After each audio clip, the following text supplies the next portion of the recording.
last 2 days to come and give us your insights and your wisdom about both your place as well as the previous work that was done. And we'll talk about how that work interfaces in just 1 second.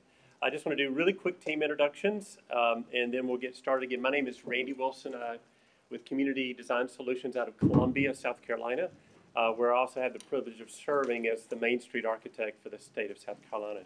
Joining me is Ben Muldrow, who is one of the principals with Arnett Muldrow and Associates.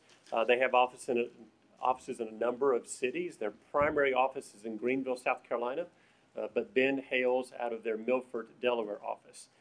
We are here, and we love, just for the record, we love working in Arkansas. And we're here at the request of Main Street Arkansas under the expert tutelage and direction of Greg Phillips, and I'll let him introduce himself and his staff.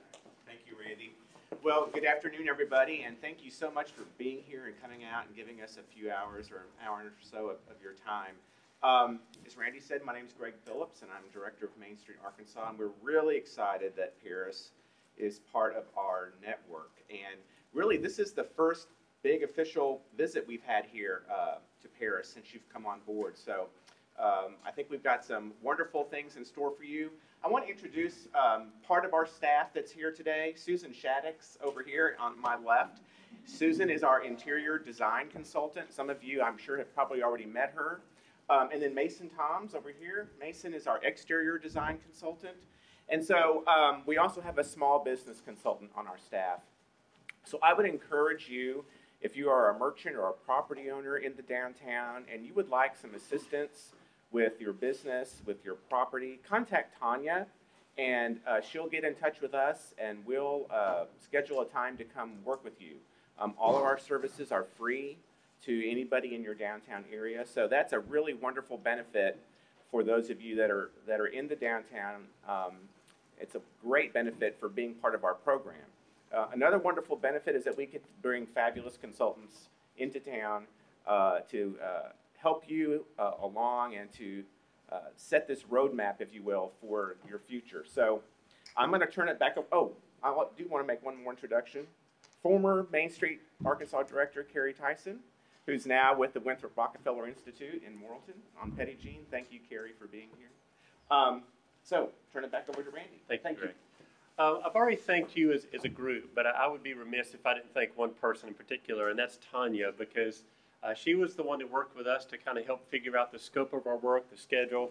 And yes, I heard her calling you to remind you to come to the meetings. And I know she spent a lot of time texting and emailing folks.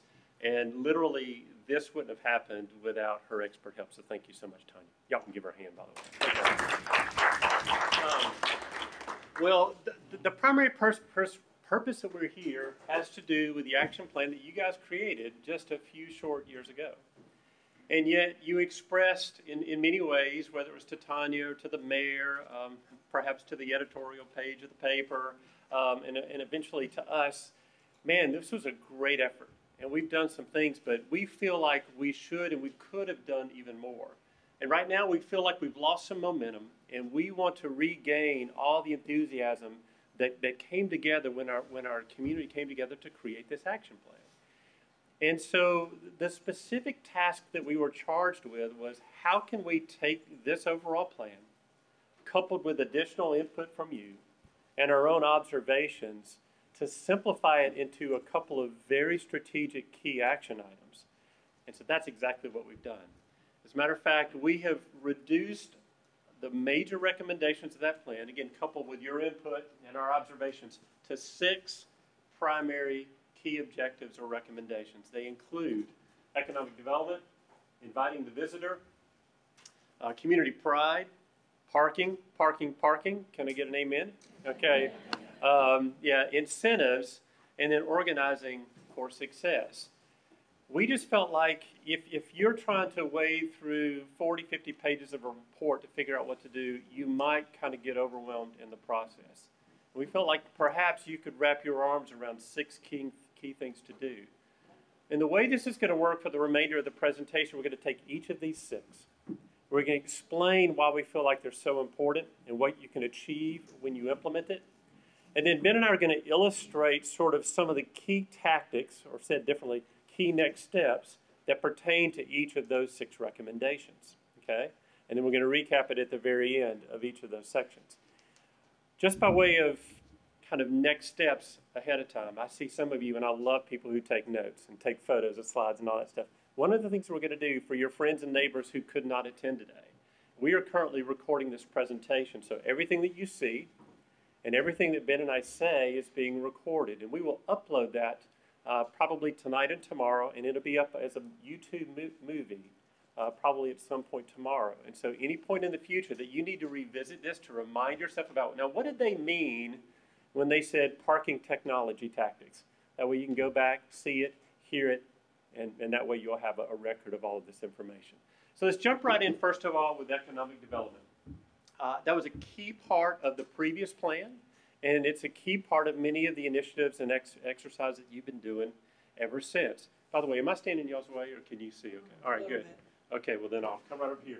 Well, the reason we need to conduct targeted economic development initiatives is that currently, and you know this, I'm not telling you anything you don't know because you told it to us in so many ways, is that you don't feel like you're currently taking advantage of all the economic development opportunities that are coming your way.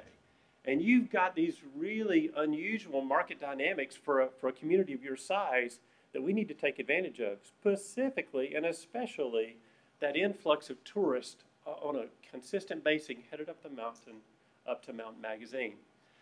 Now, who we feel like should take the primary lead on this, we'll actually talk about this more under the organization section, is what we're going to call the Joint Chamber Main Street, and specifically within the Chamber Main Street, a task force or a committee under that will be referred to as the Economic Vitality Committee. And the reason we want to do this, when it's all said and done, the outcome would be that you will create a sustainable economic development engine that builds upon your unique assets and opportunities and attributes. In other words, we do not want to turn Paris, Arkansas into any other place on the planet. Okay? We want to build upon your unique assets, the fact that you've got an Abbey just down the road, the fact that you've got an awesome living farm and a brewery, the fact that you've got this burgeoning downtown with a courthouse square. Those are the specific assets and attributes, and of course I'd be remiss if I didn't mention Mountain Magazine right up the hill, mountain. You've got those market dynamics we want to take advantage of. Just to kind of frame this with some hard data, we're going to talk about this primarily anecdotally, but we just did some very simple numbers in terms of job influx in your community. You currently have 947 people who live and work in this community, and every day about 1,500 leave the community to work, but the good news is you've got 1,800 who come into work. And so you've got a net gain, which is great. And here are some of the kind of the sectors by occupation of those people who are working in your community.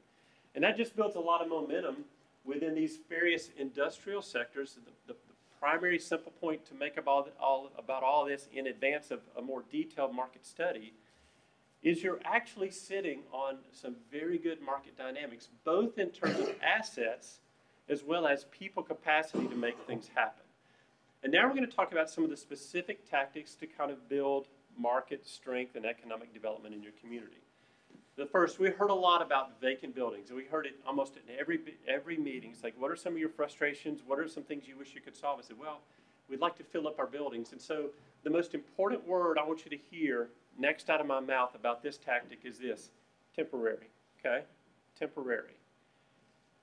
We want to fill these buildings with vibrant businesses, and especially, ideally, those in the core downtown area with vibrant retail businesses that create animation and activity in the downtown. We're all for professional offices, but we don't want to get that out of balance. Until you fill those empty buildings with businesses, there are some things that you can do of a temporary nature that are highly visual that kind of takes the edge off of the appearance of these vacant buildings. Because if you come into a downtown and you see too many empty, vacant, or closed buildings, it sends a perception or an impression that may or may not be true. So some of the things that we can do very simply, of course, is we can just fill the windows with artwork. And again, you've got some local schools, and if you chock it full of the students' artwork, I promise the mamas and the papas are going to come and look at it, okay? Other things that you can do, I love this illustration from Illinois, where all they did is take white butcher paper, printed out on it historic streetscape scenes from the town, and you're so drawn to the nostalgia of the image, you aren't really sort of noticing the fact that the building is actually empty. I love when we worked up in Barre, Vermont, which was historically the granite capital of the U.S. They had a vacant building, and so they put these simple paper panels that talked about the heritage of that industry and their community, which included their namesake, how they got their name, and it included, I love this part, these historic photographs and postcards. You know, you already have the Coal Miners Museum. You can almost see some of these key assets, whether it's Mount Magazine or the Coal Miners Museum. If you've got a vacant building, you could put up informational panels about some of those assets. Maybe we can do a working farm and a brewery panel. You know, anyway, the whole point is just touting your local assets and your authentic heritage. Right down the street in Arkadelphia, Arkansas, many years ago, we worked, and you would never know it. This is, by the way, this is only about a third of this building. In other words, this building is really long. It takes up almost half a block. Now, just based on what you see there, what's your guess? Is this building empty or occupied? You can speak out loud. It's okay. Somebody go. It's empty. Well, no, it's completely and totally occupied. But the reason it has translucent glass so you can't look inside is it's a pharmaceutical company. They make and manufacture and produce and ship drugs. Well, you can understand why they don't want a whole lot of visibility into a business like that. And so unlike the previous examples where we could put things inside the building and inside the glass, we couldn't do it here. And so the solution here was just to simply take that vinyl cling material that you put on automobiles that you can see through from the inside, and again, capturing historic postcard imagery from this area. And this, by the way, the one on the left features what do you call your famous football? Your Ouachita Baptist? Yeah, plays that is the Battle of Ravine that was played in front of the courthouse back in the day. And so again, you've almost turned this vacant building into sort of a living museum of great activities and events that occurred in your community. One of my favorites is a very simple campaign we did in Conway, South Carolina, where we had some vacant buildings, and all we did is we took 11 by 17 posters, and that dimension's important because it's a size that you can print off your own home printer. And we just simply had simple photographs of people like Tanya and Daniel, and where's Bonnie? And there's Bonnie and other people, and we just said, you know, why did you choose Paris, or why do you love Paris, or you know, what's about this place that's special? And the cool part about it is you get all of these bangs for the buck. The first bang for the buck is you're so drawn to reading these posters, you kind of forget the fact that this building is actually empty. But the other thing is it's one of those, it builds community pride as you remember why your friends and the neighbors call this place home and why you love it so much. Those are some of the strategies we can do. And again, but the key thing about that is temporary, okay? I don't want to see posters up in a building for 2 years at a time. This is just a temporary strategy to take the visual edge off while you're working hard to fill those buildings with viable businesses. Another recommendation we'd make under economic development is to conduct a very thoughtful and thorough market study. And in your case, that market analysis also needs to have two very specific points of focus. Of course, downtown retail, but in your case, secondarily, we feel like you really need to pay attention to tourism dynamics specifically related to Mount Magazine. That information will tell you categories of retail where you're leaking or not. We heard yesterday a lot of businesses open and they close, they open and they close. And sometimes it's because we aren't responding to actual numerical market data that tells the areas in your community where you're served or underserved, and you stand a better chance to succeed. One of the things that we heard about is the fact that you are building a new jail. And part of that new jail will include courthouse space. And what we want to encourage you to do is to be proactive and respond to that opportunity, because it's going to have two different sort of opportunities for you. The first is the fact that it's going to enhance or help the dynamics, especially related to parking around your current courthouse square, because some of the burden for parking all those automobiles will move out there. So we think you, first of all, should celebrate that dynamic by a branded campaign called Well-Rounded Square. At the same time, we would encourage you to prepare and position new opportunities to meet new market demands at that new jail site just outside of downtown. So to recap, our first major recommendation is to deal with economic development initiatives. And the specific things that we would encourage you to do under this category is first, take care of your empty buildings by some temporary visual treatments. Second, conduct a market study with particular emphasis on the downtown retail environment as well as tourism related to Mount Magazine. formulate an available properties listing. In other words, make it easy for a developer or a business owner to come and open up a building by clearly telling him or her what's available, the lease terms, the leasing agent, and things of that nature. And we can provide you with examples of these from other communities. One point that I couldn't illustrate is we would encourage you to set up what we would call either a virtual board of directors or a virtual startup advisory team. And what we mean by that is we also heard that you have certain businesses opening up for which the advanced preparation was not as great as you would have hoped. In other words, maybe they didn't have a thorough or a well thought out business plan, or they've never run a retail venture. I can tell you, looking around this room and hearing about your levels of expertise yesterday, you've got attorneys, you've got bankers, you've got business owners and startup. You know, imagine the intellectual capital that resides in your brains if we could just recruit a few people occasionally on an as-call, as-needed basis. Hey, we got a startup that wants to open up a yogurt shop downtown. Would you be willing to spend 30 minutes with them, just talking about the retail dynamics and the best hours of operation and things of that nature? All of the expertise that they need resides in this room and in this community. And so we would encourage you to set up that virtual board of directors or startup advisory team. And again, go ahead and enact a readiness campaign in advance of and in preparation of new changing dynamics once the new jail is under construction. All right. So strategy number 2 is focused on a visitor strategy. What are we going to do to capture the 400,000 to 500,000 visitors that drive past the community and head up to Mount Magazine? But in addition to that, I want to be very deliberate with the way that we talk about visitor strategy. Visitor strategy also focuses on the mindset of reinforcing and strengthening the relationships with regional residents. Because those people might not be considered local, but they still stand the chance to be loyal consumers of your market. So I want to be very mindful for this conversation not to be purely tourism oriented. That's why we call it a visitor strategy. From an economic development perspective, getting money from people that don't live here is a really great way to boost your economy. So we want to make sure that we do that. So what? Create a well-rounded approach to inviting the region and capturing the traveler to cultivate a visitor-based economy in Paris. Why? Allows a community to increase revenue with some of the lowest infrastructure costs. Who's going to lead this effort up? Congratulations, Tanya, Chamber again.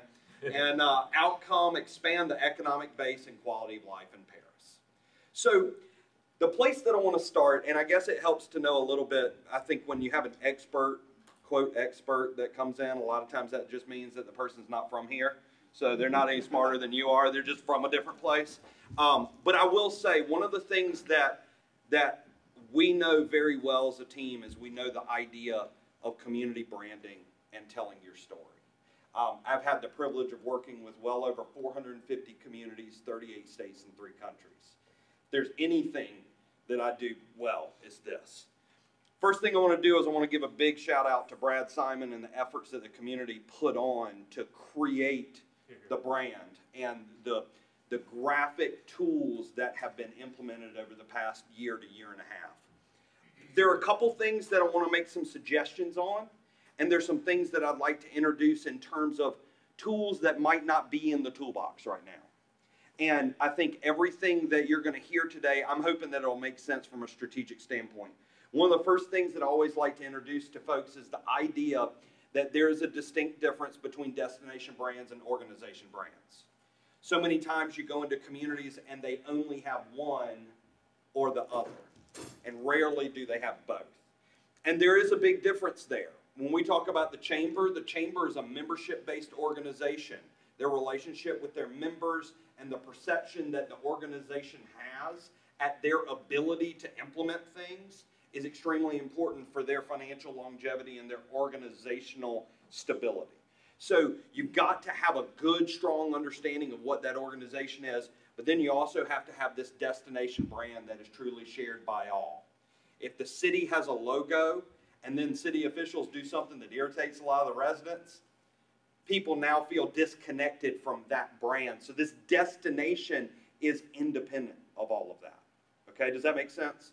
having those two tools in play, it's kind of like how universities have academic logos and athletic logos.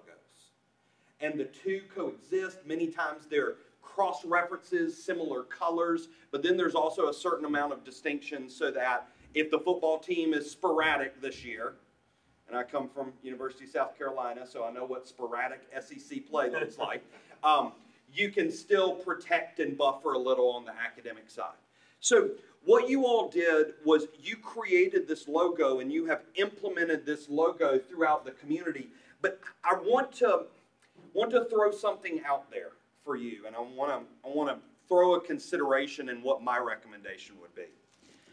I would actually recommend that you take what was created and you do a slight shift into it becoming an organizational identity. Now, why would we do that? We do that for two main reasons. First of all, you've taken it and you've put it out there. Since you've put it out there, you can actually use that implementation to earn capacity credibility. You can say, look at what we were able to actually do. But then in addition to that, if I can be blunt, you have a couple things that you have done when you've landed in this category. You have integrated the symbol for not just Paris, France, but the country of France. You have integrated that symbol into your name. So now literally every time you say it, every single time you represent yourself, you are using the symbol of another place. And in doing this, you have disconnected yourself from some of the assets that you have here in your own region. So you've ended up transferring some of your identity to a different place. It doesn't mean that the Eiffel Tower is not a valid symbol. And so what I want to do is I want to show you this, and then I want to show you what I would recommend could be a complementary destination brand. And it might look something kind of like this. So then what we do is we still have the Eiffel Tower, but now we've actually set it inside the cupola of the courthouse, set with Mount Magazine at the back. We use similar colors. We use similar oriented typefaces, even though Brad's had an Art Deco style typeface. This has a little bit more of a rugged typeface, but their weights match up very well, their colors match up very well. But the thing that this now does is it now gives you a typeface that's a platform for expandability. Now, from there, you start to have all these different components that you can use to tell the story. And these are the kind of things that can easily go on t-shirts, on merchandise, on things that the community can profit from, while still preserving that logo that's already been created in a community process to come to represent organizations like the Chamber and the city. So you start to have those two things. It's kind of interesting. We've always asked that question. It's like a lot of times a city will adopt a logo and then they'll make shirts for their staff members. Well, what happens when that same logo is the only thing that you have to sell? So then you've got just random people wearing the same things as the city staff members. And in paranoid places, they say, oh, well, what if somebody like makes a polo shirt with the logo and then starts going up and knocking on people's doors? I'm like, I've never had that happen, 450 communities, but I think that the distinction goes a long way for us. So having those separate tools, having those expandable tools, having simplified systems that work in one color, again, like I say, you all set a really, really solid foundation. This is just a new tool in that toolbox.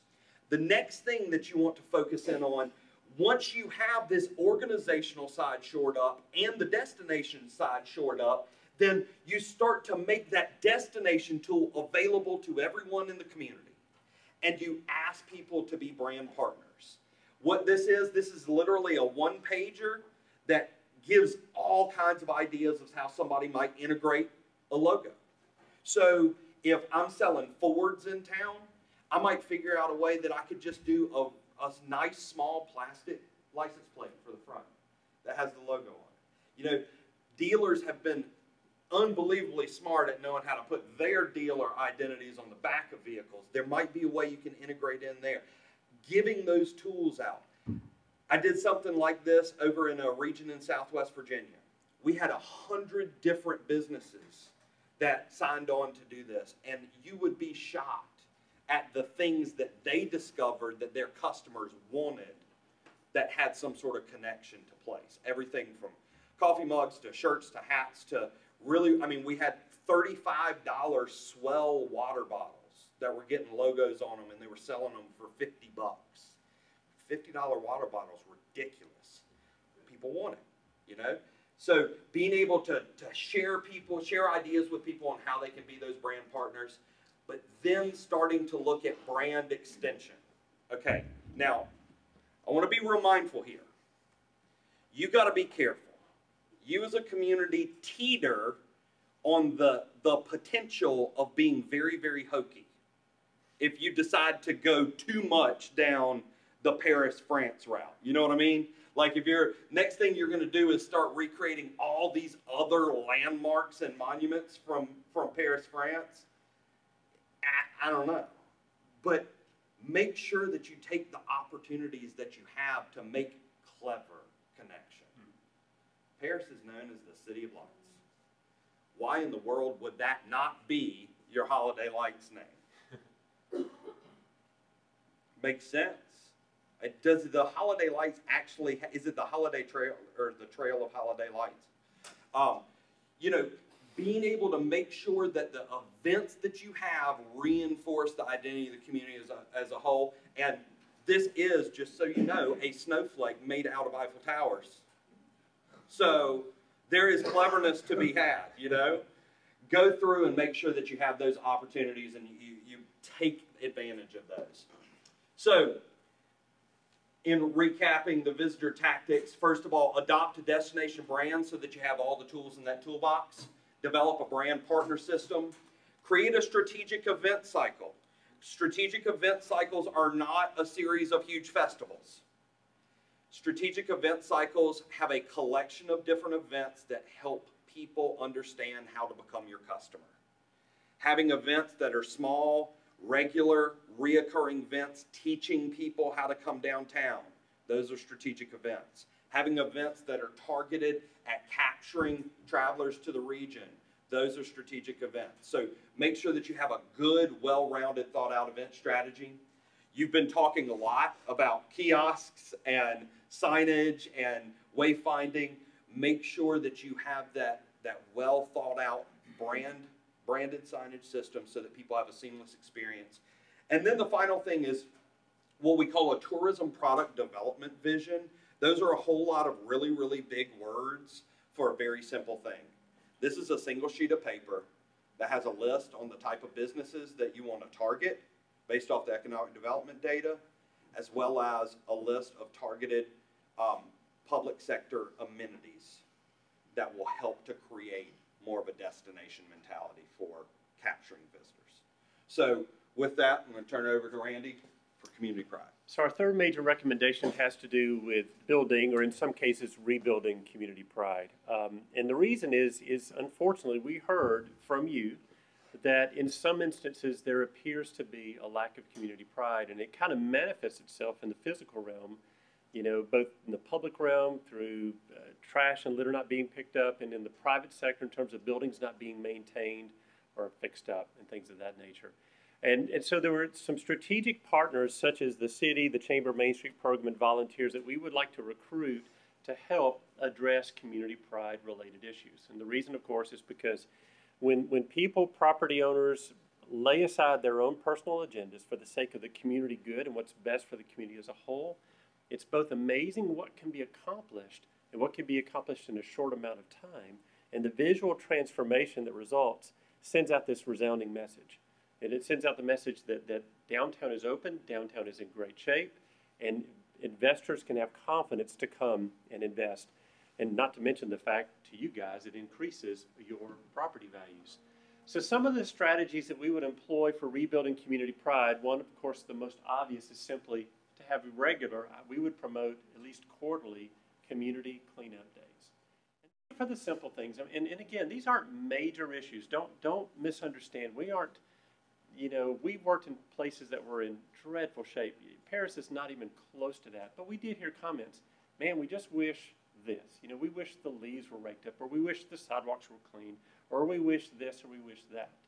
And those are some of the things that really can be taken care of through very simple, regular community cleanup and maintenance, cleaning up of some vacant lots and things of that nature.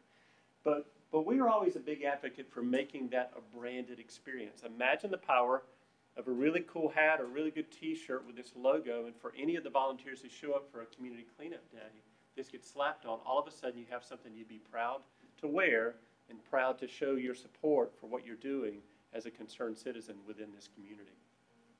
Some other community pride initiatives, we've kind of alluded to this one before, which was that whole poster idea where we celebrate people's reasons why they call Paris home, why they've opened their business here from Hawaii, why they love this place, et cetera, et cetera. There's some other things that we can do that are more of an educational nature. You know, so often, well, first of all, as a parent with kids, what's the best way to teach a kid? Without them knowing you're trying to teach them, right? And it's the same for us grown-up kids. You know, if you tell me, I'm going to teach you about everything pertaining to design and architecture, it's like yawn, you know? But sometimes I can trick you into learning stuff about it and you don't even know you're learning. For example, we worked in a town once where we proposed this architectural detail photo contest. And your challenge was simply to take a camera, and it had to happen within your community, and you took photographs of various details and elements in your downtown. And for the record, Ben and I are going to share with you all of the photos that we took of the Paris community in that regard as well. And then we had a photo contest. And so what we did is we took one of those empty buildings, you know, and we set up a pop-up art gallery with all the photographs and all the winners. And some person won it. And then we converted that into an architectural scavenger hunt where you had to go and find all of those architectural details that you photographed. Imagine the power of that, whether it's the cupola at the courthouse or the spire at the Catholic Church or the bell tower at the Abbey or whatever. I mean, all of these amazing sort of, you know, photographic emblems that you have in your town. And now we send people out on a scavenger hunt, and the person that can find all of them or most of them the fastest wins a prize. And now you've got these people who are just rummaging around your town, seeing it in a new way for the first time perhaps in a while. And then perhaps you convert those into posters that celebrate those details. Or for the kids, you convert it really simple in Photoshop into a coloring book where you explain the historical background to the courthouse or to the Abbey or whatever.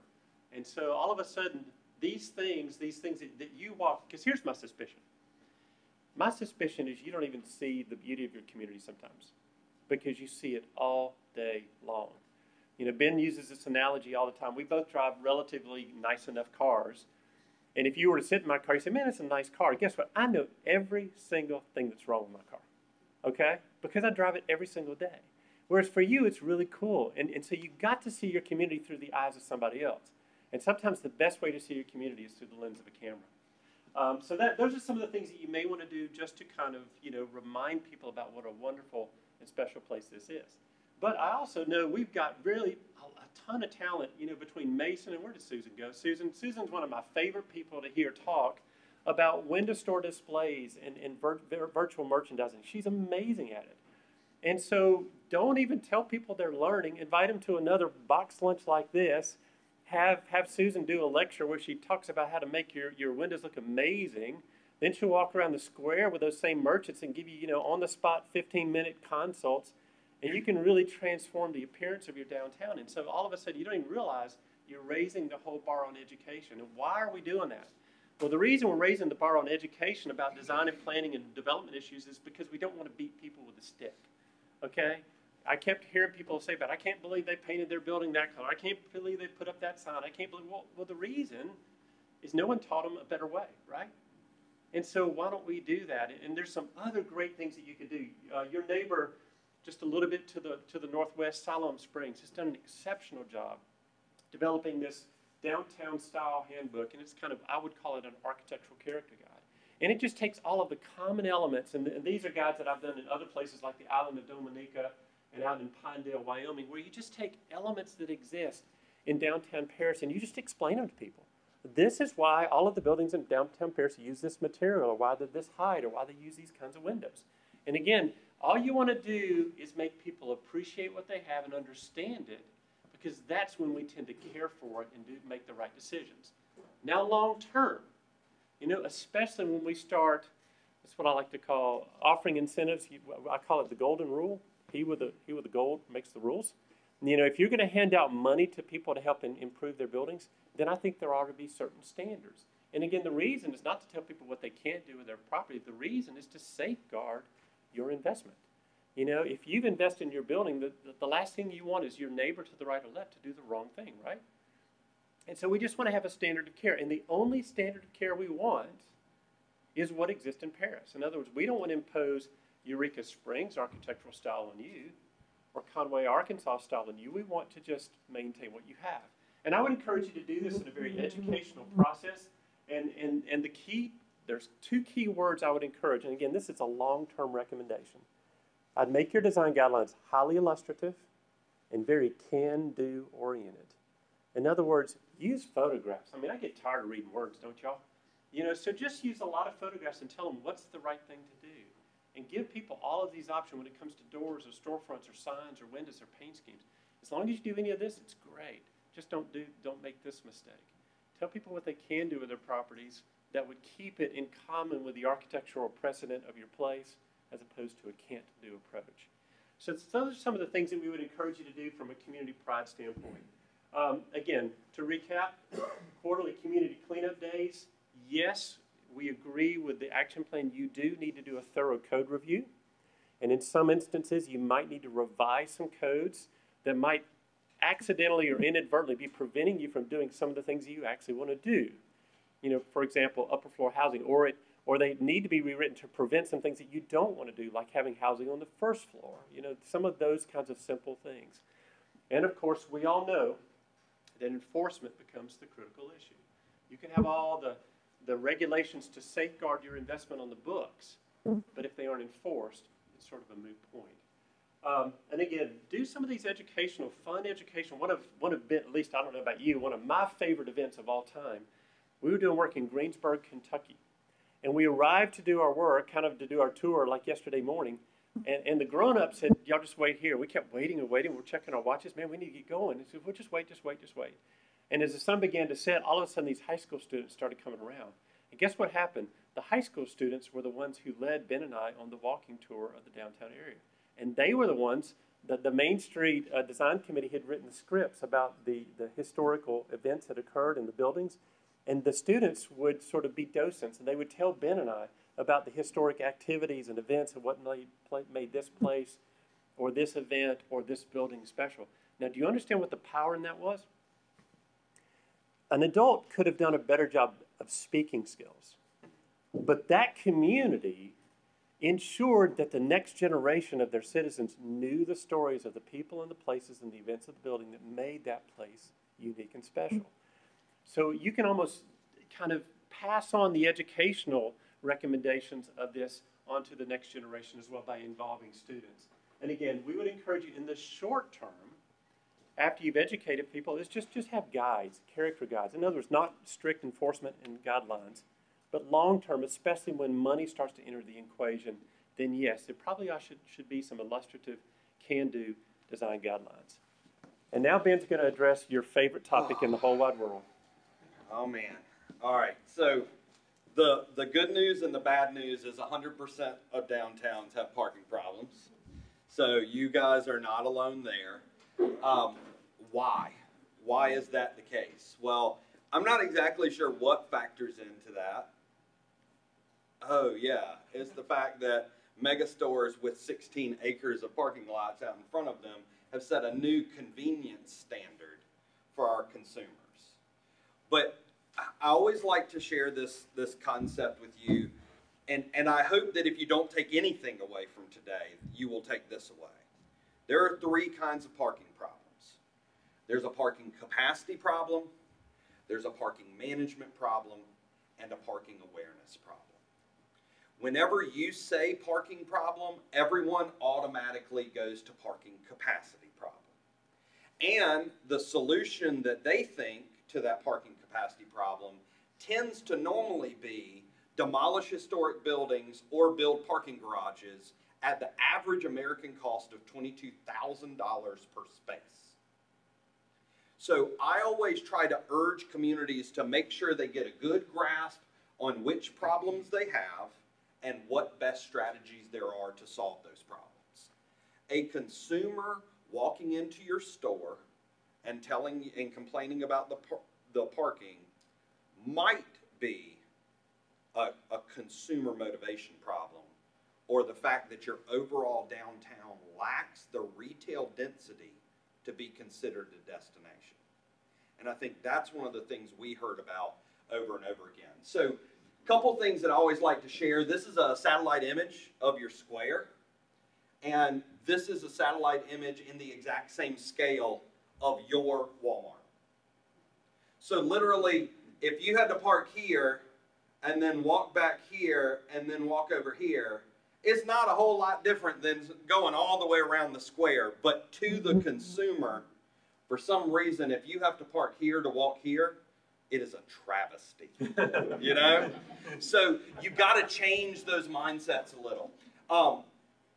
So overall, create a parking strategy for downtown.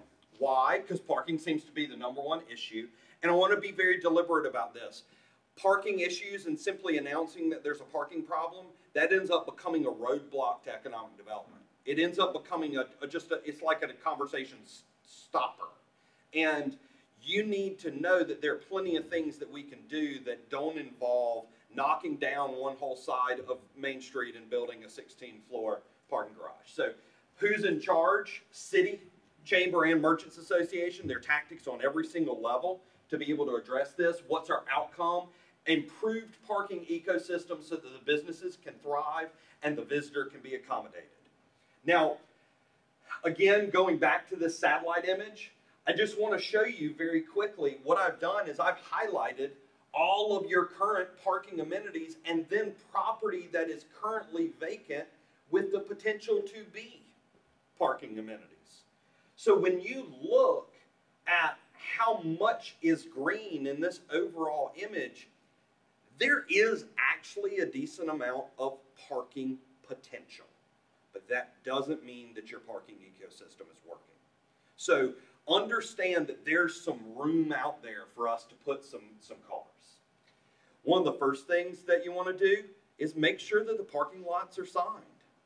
Make sure that a person who has no clue where they're supposed to go is clearly pointed possibly to a lot that's a block or two off. Because if they're a visitor, they're already going to have a higher motivation to visit than a local would. So use those parking signs to denote public parking and send people to those facilities. Now as we move into management strategies, management is a really, really interesting place. I think a lot of times people think management means parking meters. Parking meters are a technique. Time limits are a technique. These are some new signs that have started to be used in cities around the country. And what they do is they allow for variable parking limits based off of the time of the week. We heard that court days are particularly difficult. I'm showing this to show you that there are very definitely ways that you can have certain time periods of parking during Monday, Wednesday, Thursday, Friday, and a different time standard on Tuesdays. You can cater your parking management strategy to the traffic of your downtown. And being able to use these in a way so that visitors to your community can find those resources and locals can feel like they always have a place to know to go. In addition to that, I think a lot of times people think it's simple. Make every space 2 hours. It doesn't, it's not that easy. There's certain businesses in your downtown that are going to be convenience businesses.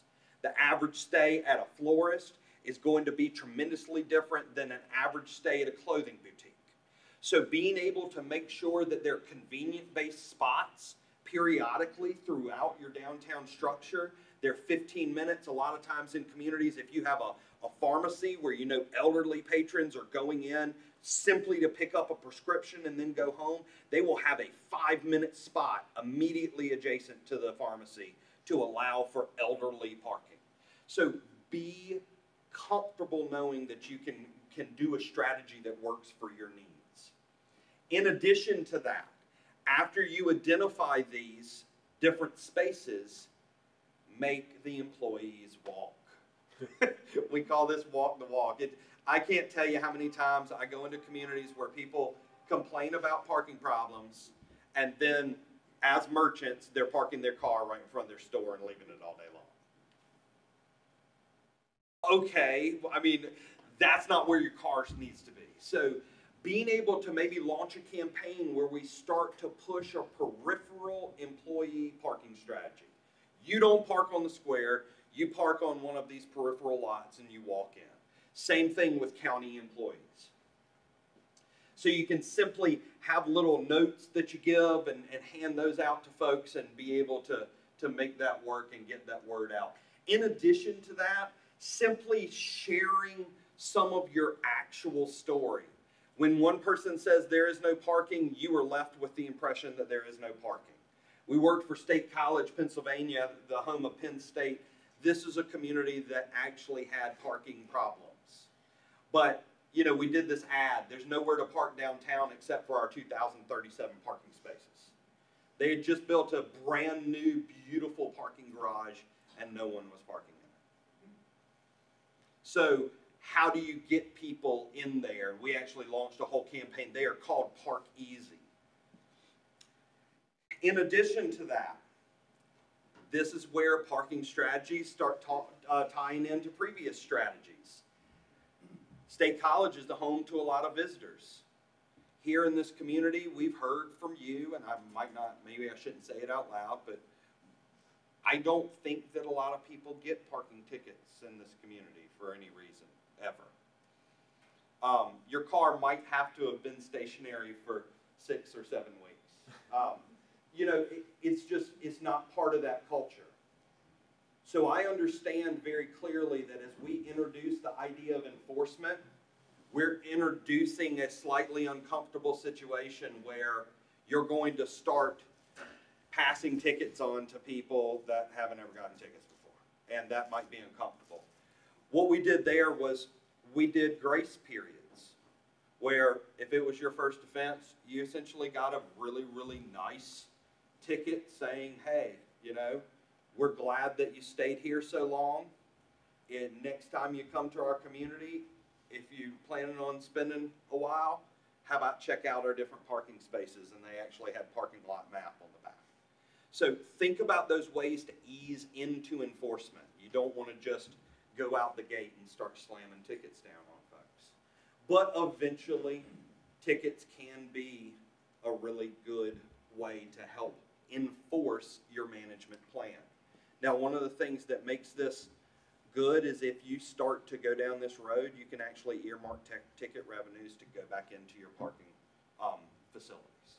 So you can use that to keep the parking lots nice. You can use them to keep them lit and things like that.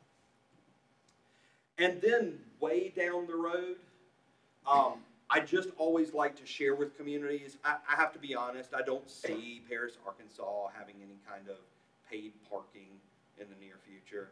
I don't think that that's necessarily a reality for you to have to deal with anytime soon. But I will say, I visited a community 2 weeks ago in Wisconsin, and every single parking space they had was a pay-to-play space. And none of them took anything but quarters. And it was amazing how the simple act of not having a quarter made you feel unwelcome to the community. So if the community ever begins to explore a pay-to-park option, I simply implore that at that same time that you consider it, you consider a digital-based strategy that allows people to use cards, use phone, as well as cash. That is, if you were going to enact anything like that, that is a good way to do it. In addition, one more note here. If you decide to build a parking garage anytime in the future, any kind of parking deck, municipal parking deck, you will spend a lot of money on that deck. You might be motivated to charge people to park in that deck. I would urge you that that's not the right move. If you decide to build a deck, you should start charging people to park on the square. you use the fee to force the desired behavior. So you use those fee structures to push people into the facilities that you just constructed. Does that make sense to everybody? So hopefully that helps out a little. Again, recap on the tactics. Parking signage first out of the gate, really easy to do, point people to public parking. Then roll out that parking management plan. How are we going to use the resources that we have? How are we going to make the land that we have produce the most parking space? Then parking enforcement so that management plan actually works. And then in the future, if there is a pay to park, employ our Explore technology systems. Can I ask a quick question Yes, on ma'am. parking? Is it a thing of the past to have like 2 spots in front of every business, say, reserved for that business's customers? Is that kind of a gone away thing, or? Well, I would argue, I'll tell you what, my argument to that would be our goal as a district, our goal as a community is to create a destination downtown so that when a person transitions from vehicular traffic to a pedestrian, we want to have the highest possible browse rate. So if you go and you dedicate spots in front of each business to that business, you have now sectionalized and cemented a convenience-based mentality instead. Now, again, like I said, I think understanding the nuances of different businesses and being able to grant quick cycling spaces, I think makes a lot of sense, but I would probably stray against doing a dedicated space in front of each one. Because then you get into these really hard issues of, oh, well, my space has this, my storefront has this many linear feet, and this storefront has this many linear feet. So do I get 2 and they get 3? And so I would stray away from it. But I know where the motivation would come from, but I think with these other things, you could start to see some real change in the mentality. Thanks. Our next and last key recommendation has to do with incentives, which probably perks your ears up because I'm thinking there might be some money to help me. Well, yes, but it's probably going to be limited. And so the key word is we want to create some targeted incentives because there is not a one-size-fits-all approach to this. The incentive has to target the exact issue you're trying to combat. And thankfully, you elucidated some very clear strategies that you wanted us to try to address that we think these incentives respond to. And the reason is because we want to stimulate private sector investment by virtue of some very thoughtful public sector insertions of a little bit of capital. Now, I hope everybody in the room feels like the days of the government doing everything for you or the private sector doing everything are over. The best approaches are these public-private partnerships where each has a role to play. And that's the reason. Of course, we're thinking the lead roles would be probably pertaining to the city and the Chamber of Main Street. And the goal is because we feel like we can expedite the kind of physical realm improvements that you said you wanted to achieve. We heard regularly that we want to see our buildings fixed up and enhanced and look better. We want to see pocket parks. We want to see things of that nature. And sometimes you just need a little boost to make that activity come to fruition. Now, I want to give a huge shout out to the city because last year they funded in a very generous amount some improvements as pertains to the action plan.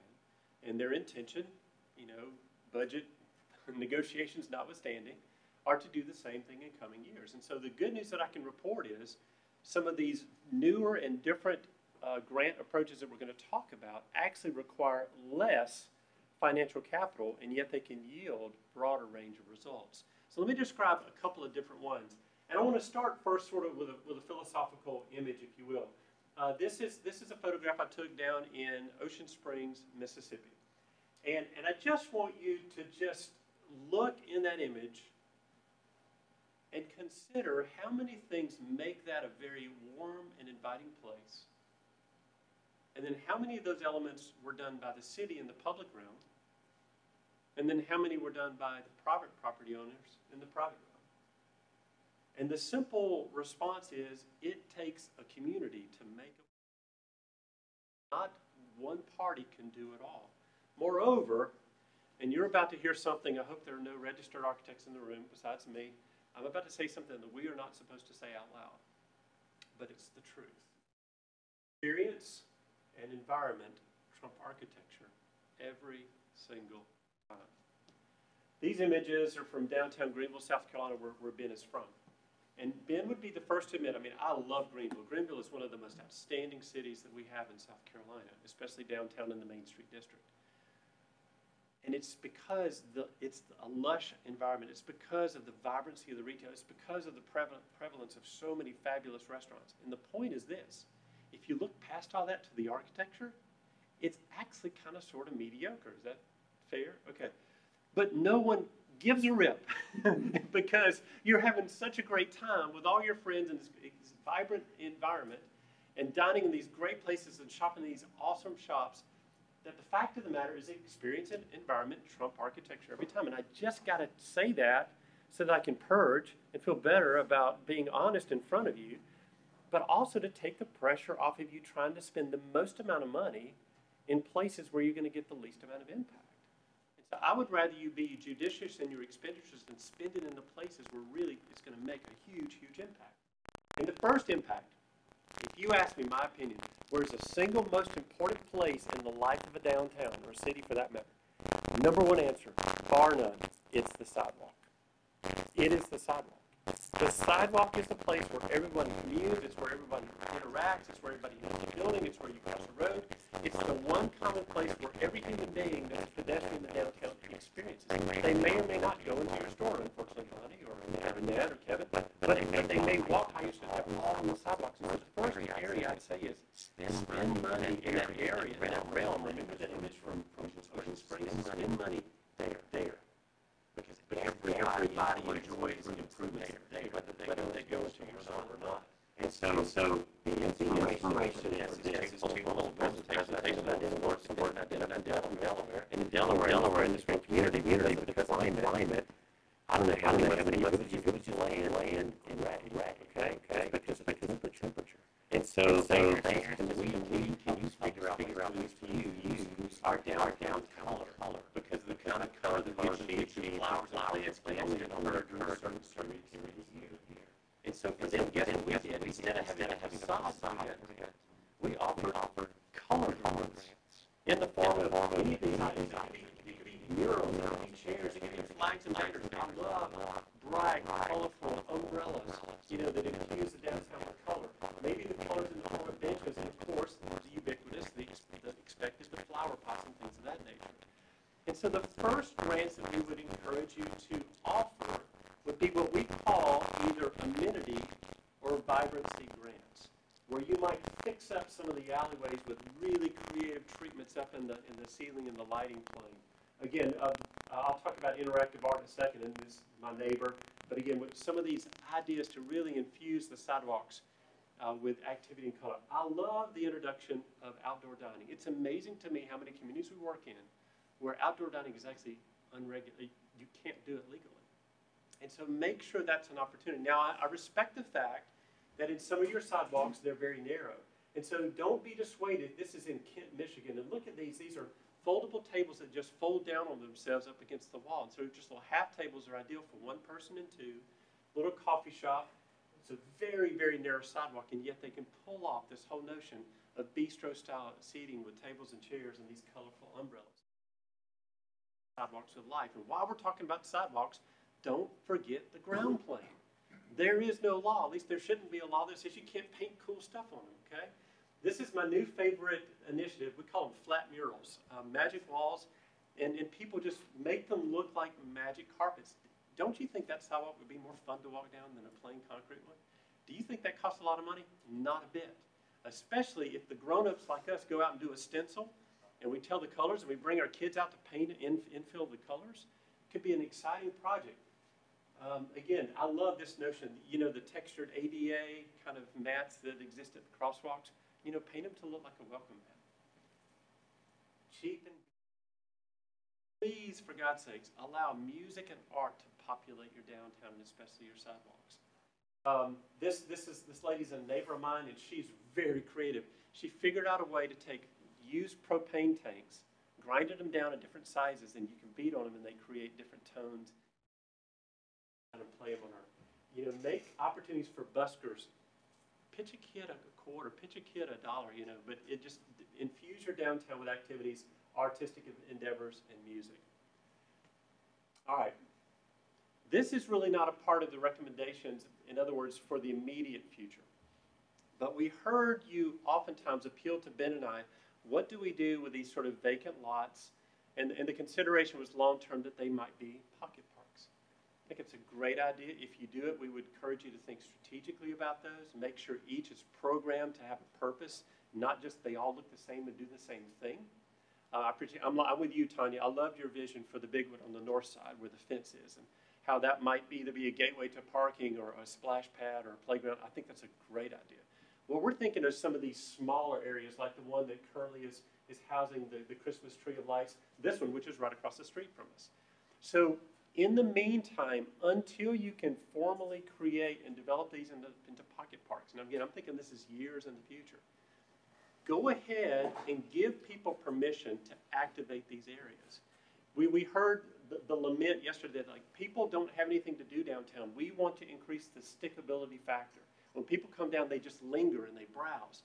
So is there any reason why we can't play bocce ball in one of those spaces? I don't think so. Or set up cornhole. You know, we can brand it. We can put University of Arkansas cornholes. I'm sure you've got some for your tailgate. But allow people to populate those areas with interactive activities. I love supersized Jenga. I mean, would you not play supersized Jenga on the courthouse square? I absolutely would. You know, chess or these portable ping pong tables. Just make sure these places are active. If you got to move dirt, leave it in place, grass it, and let it become a really cool hill for kids. Kids love climbing on these things and rolling down them. So, again, just create those sort of fun activities in the downtown to enhance stickability. Those things don't cost you much, especially if you just give you permission to set up your own cornhole out there on the square. The second form of incentives, so that area of incentives we refer to is amenity or vibrancy grants. And the second type of incentives we want to talk about are the grants that we described yesterday. What we heard from you was this. Yes, we love our attorneys, and yes, we love our professional office places, but they're occupying our first floors on the square, and as a result, there's no activity in terms of retail movement. And so even though a lot of these buildings are filled, they aren't necessarily active with merchants coming in and out of shops. And again, we don't want to displace those folks because they are helping pay for those buildings, paying the taxes, they're shopping in the local downtown restaurants. But what can we do? Because the other lament, the other thing that was expressed is we want more retail downtown. We want more retail shops, we want more restaurants.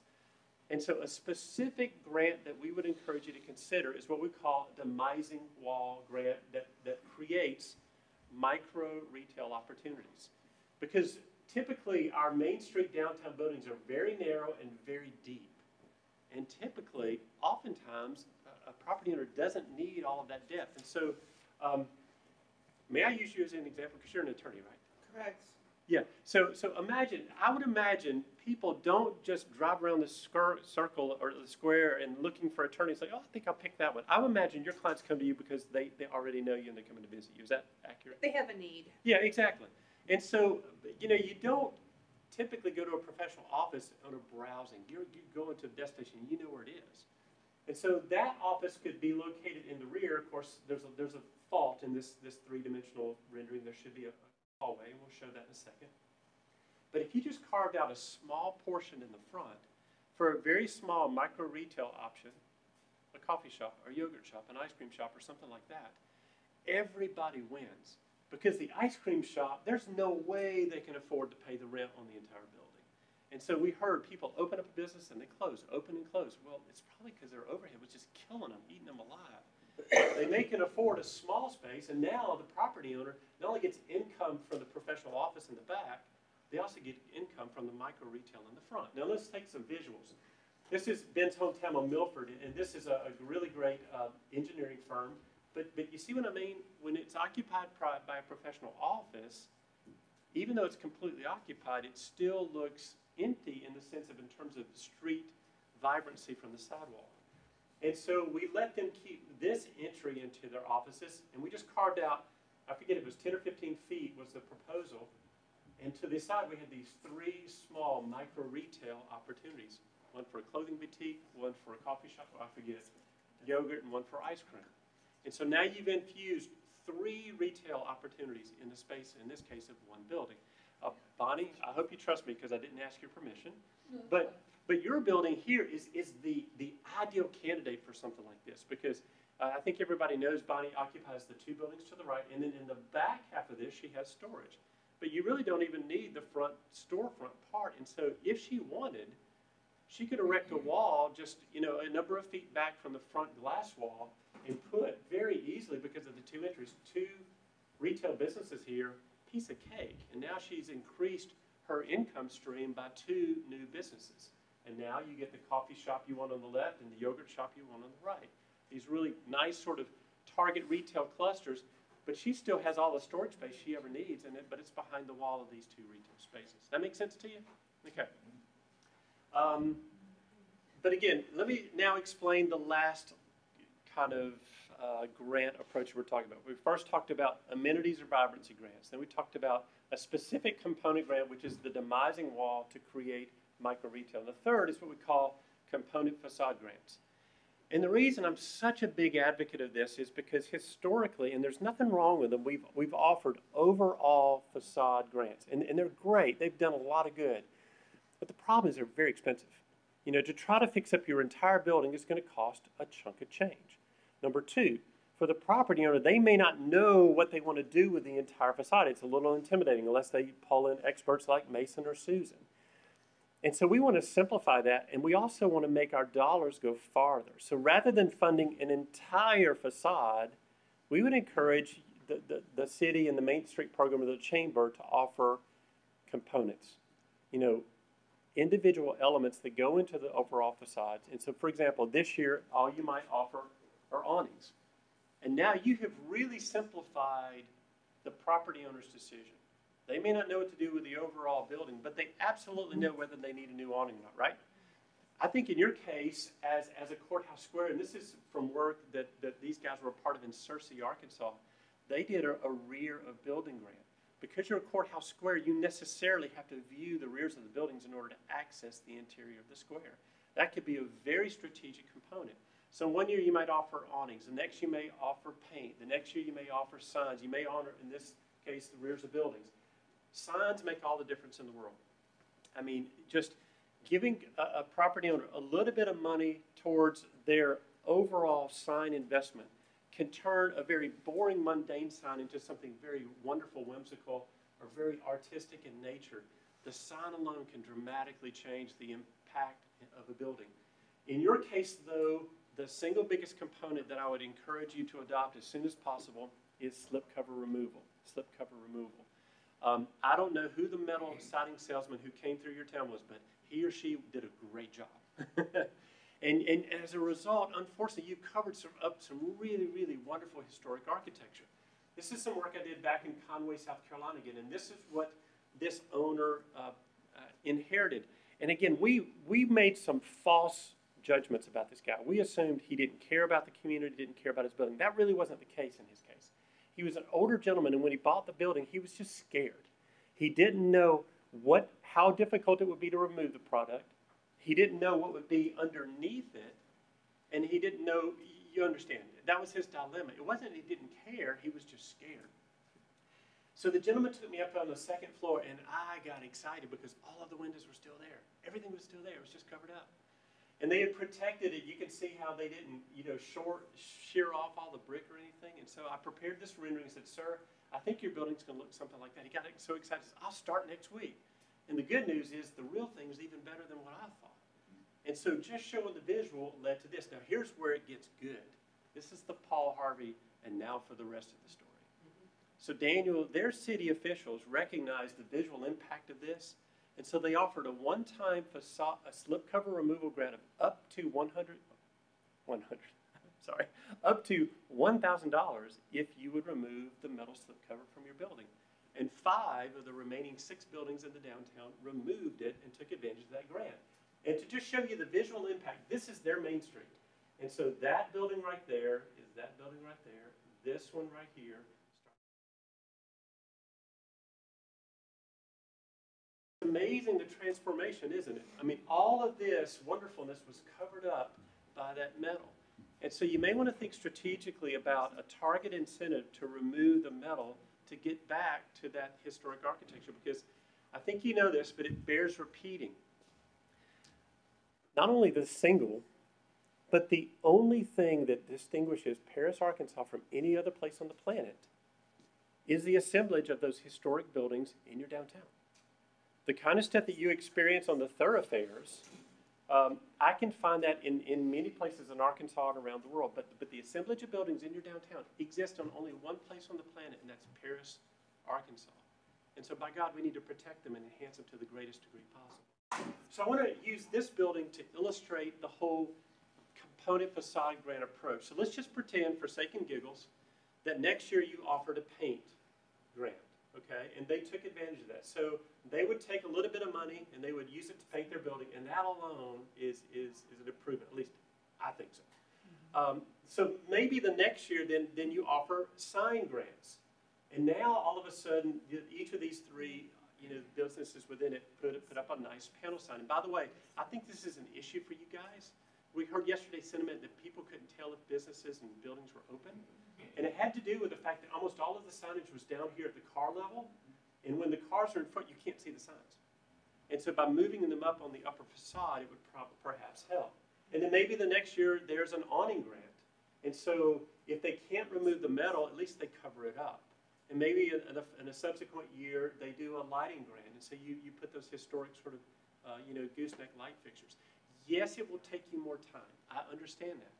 But at least now your money is going farther, and it's affecting more buildings at one time. And so again, just the overall transformation over time, you go from this to this. And I think you've made a pretty positive visual impact in your downtown through some of those strategies.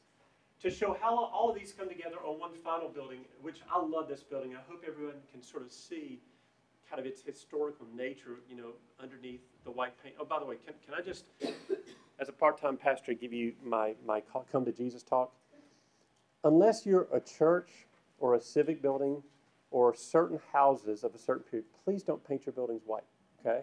Because historically they never were, and it's a very glaring color, and it removes your ability to see all of the architectural detail that resides in the building itself. And so this is just a quick before and after that illustrates everything we've talked about so far. Again, we've gone from a single storefront to the demising wall approach, where the professional law office, they exist 15 feet beyond and occupying the back of the building, but this small jeweler shop, the Precious Gem, they occupy this nice, wonderful 15 by 20 foot space, which is plenty enough for them. Or even better, the law office or apartments exist up on the second floor, and you've got retail on the first floor. So to recap, and I couldn't say this before because there was no way to illustrate it, but this is the most important bullet on this slide. Any and all incentives that you ever offer in this town need to be performance-based. And by performance-based, I don't solely mean there needs to be a financial match. What I mean is before you even can match it and apply, you have to achieve a certain baseline of performance. And you will have to figure that out for these different grants. But an example would be you have to have been in business for at least, pick a number, 3 months, 6 months, a year to qualify.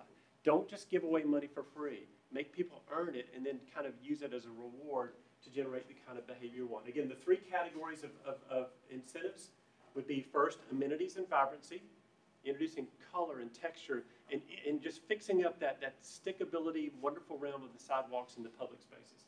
Then do the micro retail demising wall so that you can simultaneously introduce more retail offerings in your downtown while maintaining and keeping professional offices in the same place. And then, of course, finally, strategic component grants to address your specific issues, whether it's slipcovers, signs, paints, and things of that nature. Can I ask another question real quick on that? Are those grants available to building owners that may not necessarily have businesses in those buildings, like some of those vacant buildings? They could only be offered to the business owner. You really Building owner. The building owner, yes. Or are you talking about the business owners? No, it was some of those vacant buildings and things, because what you were showing in that transformation was phenomenal. Thanks. I'm sitting here looking at my own investment in it. Right. Even if you do those little steps, you're going to have a minimum 7-year longevity of that Right. initial 1-year investment. Right. Some of those things are gonna last longer than that, so Right. it's, you see the value of your dollar going on to those. But what I was thinking is, it's a shame the building owners for a lot of those buildings don't get to see that part of what they just showed, because I those see are the what you're people we have to target Right. for some of these, to bring in these new businesses and to make it look like an investment in community. And Bonnie, to your point, matter of fact, this is a nice bow, and I'll be done in 1 second, is to both link community pride and preparing your place for investment and investor confidence. You're right, sometimes it takes that visual, just like that older gentleman in Conway. He had to see the visual before he took the risk. And then once he took the risk, it's like all these dominoes fell. You're looking at talent in the room from Main Street, Arkansas, that you all need to tap into. I mean, if you've got one of those strategic buildings, it's like, this one has got to be changed. In order for the perception of downtown and the square area particularly to change, this one's got to be enhanced. I would beg, borrow, and plead and pay or do whatever you have to do to get Mason or Susan or some of their staff to prepare that visual, and then go to the owner and work with them and say, hey, what do you think about this? And what if we were to pony up with a little bit of something, you know? Would you do a little bit? And you're right, because until you get that first domino to fall, you can't expect the later ones to fall as well. All right, so we were shooting for an hour-and-a-half presentation, so I have 42 seconds. I'm so sorry. So, no, seriously, this last section is pretty tight. This last one really focuses in on the organization. We want to reposition the chamber as the grassroots economic development organization for the community. Many times chambers serve the catch-all for everything. That's how chambers work. If you were to sit in the chamber office and listen to the phone calls that come in and the questions that get asked, you would be astonished at the variety. They really do catch everything. We want to make sure that they are seen and thought of as an economic development organization in the community. Why? We are missing economic development opportunities due to lack of capacity or lack of awareness. Obviously, WHO, Chamber Main Street, Merchants Association, you'll see what I mean in just a second. The outcome, improved economic vitality by capitalizing on the 4-point approach of the Main Street model. If you're not familiar with the Main Street model uses design, promotion, economic vitality, and organization to create a robust and thriving economy. And the purpose of that 4-point approach is to create a vibrant economy so that preservation of character can be funded, essentially. We're building an economy so that we can restore and preserve the unique character of our place. So a couple things real quick with this. First thing, if we go back into that brand that you launched, I'm making a very slight modification. I'm getting into the nuances of Eiffel Tower icons, which, you know, that's pretty in-depth. But you want to make sure that everything that you got scales the way that it needs to. So the one on the left was the original one. The one on the right is the one I'm showing. Going a little bit thicker. It does some very subtle things for us, but what it actually allows us to do is just makes things just a touch tighter. I don't think anybody would ever notice this change, but it just, you know, I guess I'm anal retentive. So consider that. But you'll see, like, once you tweak things like that, being able to integrate this in to this identity of the Chamber Main Street, and we're doing this for a purpose. Chamber of Commerce is going to remain the Chamber of Commerce, but we also like this idea of the Chamber Main Street mentality, and what it does is it connects you into a mindset, and it also connects you into a peer network so that you can take advantage of those connections and the experience of other Main Street communities throughout the state of Arkansas. So that might be something that you all can consider from an organizational standpoint. But then a couple other things. You remember I said 4-point approach.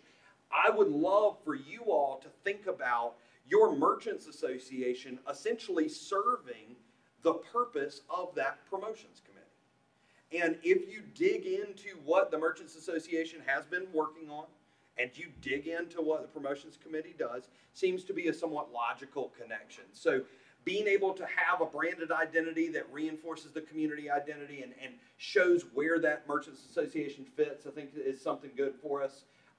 Second of all, actually showing up and creating a vibrant economic development committee that is made up of multiple members of the community. And I'll tell you, here's a reason why economic development typically goes the way that economic development does.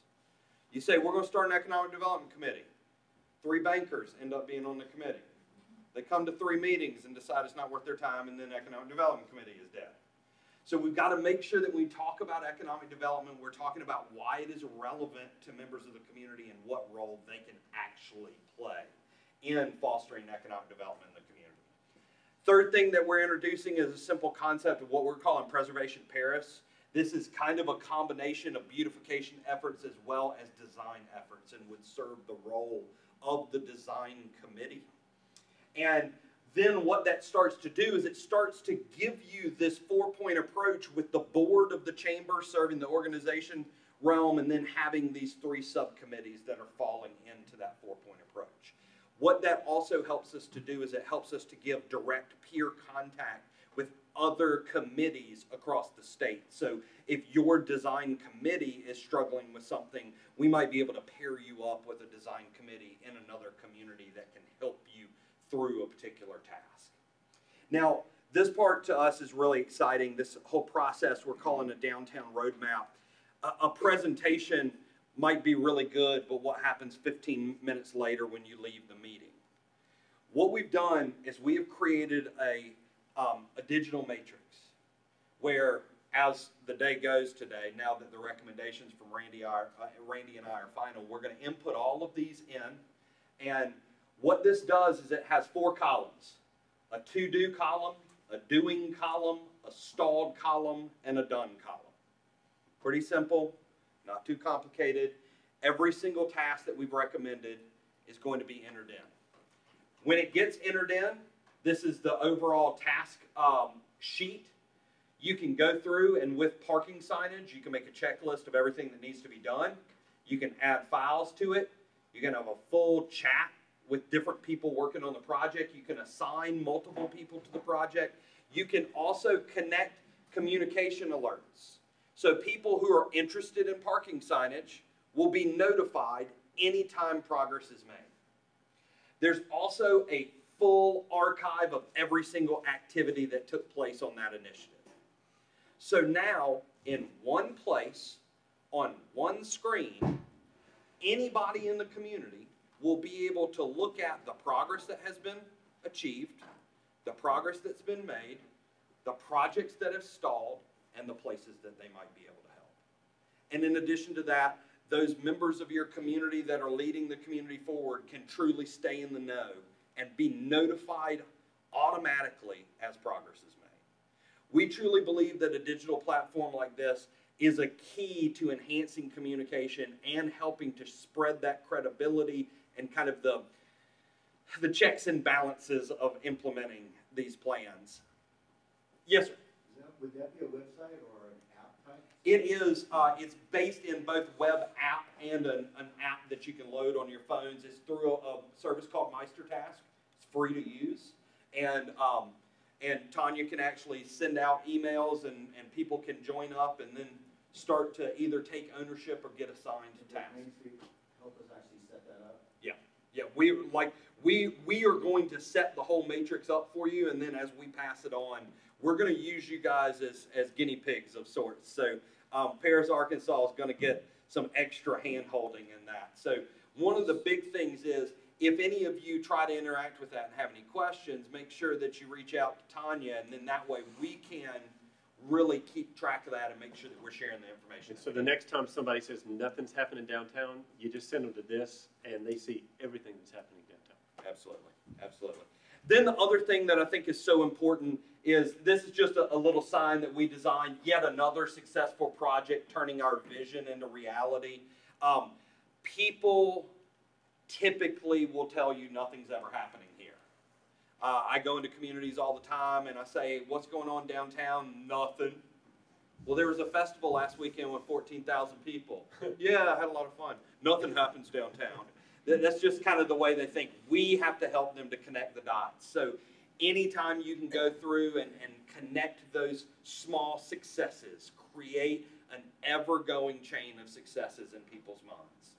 So to recap here, adopt Chamber Main Street mindset using that 4-point approach. Reposition the Merchants Association as providing those roles of the promotion committee, reposition and kind of invigorate that economic development committee, performing those functions of economic vitality. Have this organization manage both the organization brand and the destination brand so they become the steward of that voice. I think this is really important. If you noticed on the who categories, chamber kept showing up a whole lot.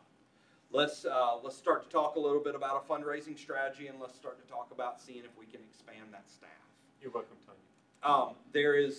It would not be fair to sit there and say all of this should be managed by one organization and then expect it to be managed on the staff as it sits today. So you do always need to be thinking about those future strategies. And then finally, this downtown roadmap and using that communication nerve center to drive everything together. So with that, we went a little longer, but hopefully you will see that's what Randy and I were able to come up with for you all since yesterday at 3 o'clock when our meeting stopped.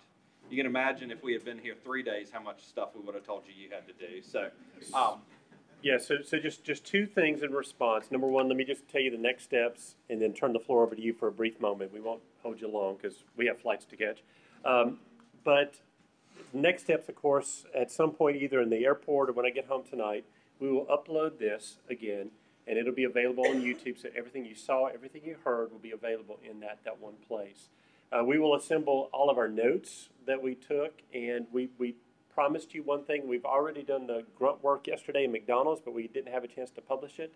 We said we also wanted to give you a kind of a funding wish list based on what we hope we will receive from the city to fund some of these initiatives, some strategic thoughts about the highest and best use for those funds. And then, of course, Ben and I, probably on the drive to the airport, will complete the MeisterTask web-based thing that features all of these things. But I hope what we helped you to do is take all of the input that you had from the previous plan and reduce it to these 6 key categories. And hopefully with some of these tools, you're armed with what you need to kind of gain better traction in terms of implementation. So we're over time, so let me just say it this way. If you have any questions, or perhaps not even a question, if you have comments or feedback, what did you like, what did you love, what you didn't like, or what would you like to see refined, or any questions you have. But really quickly, because we want to respect your time, but any comments for the good of the cause? Yes, ma'am. Okay, this YouTube channel, what is it, Main Street, Arkansas? Yeah, well, no, it'll just be up at YouTube. We will, Daniel and Tanya, we will send you the link, and then y'all can distribute it, because I'm assuming you have all these people on an email list. And so, or, easy, simple thing. Go to YouTube and type in Paris, Arkansas, or specifically maybe type in Paris, Arkansas roadmap, and this will pop right up.